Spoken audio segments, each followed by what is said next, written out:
Ikaw na po. Hi, Vin. Hello, Kit. Hello. Good afternoon. How are you today? I'm good. PRD is also good. He looks good. I think as you've seen, he's about to be visited also by our legal team. So, he's in good hands. How is he overall, Kit? He looks good. His skin looks good. He eats enough. And I think he's adjusted better already. Although, again, nothing is ideal in this situation. Feels a bit lonely sometimes. He did mention kanina, I think he was a bit sad while saying this, but he said, at least you won't be embarrassed of me kasi wala akong ginawang masama. And then I held his hands and I said, Papa, no one's embarrassed of you. All 5 of us, including Mira, are very proud to be your flesh and blood. Everyone outside.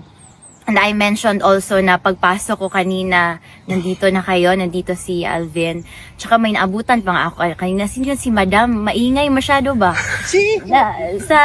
Kahit nandun ako kasi I was a bit delayed while going in kasi may kasabay akong pumasok. So there can't be traffic inside.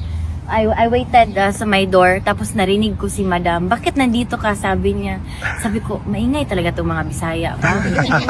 So, ayun, I told TRRD that all of you are here. I even sent him some of our pictures from the different Facebook pages showing na me with the supporters. How are you adjusting with your visit this time? I think my time management is better. May patakbo pero hindi na masyado mabilis. I'm on time. The last visit, I think last week, I was quite early. Ngayon naman I was on time. I'm adjusting well and I'm trying my best to make sure that I'm not late because like I said, yung first visit ko, which I think naman is understandable kasi grabe yung jet lag ko. Nahingi siya ng 10 minutes extension sa guard. Naawa ako, sabi ko, I have to be earlier or at least on time next time.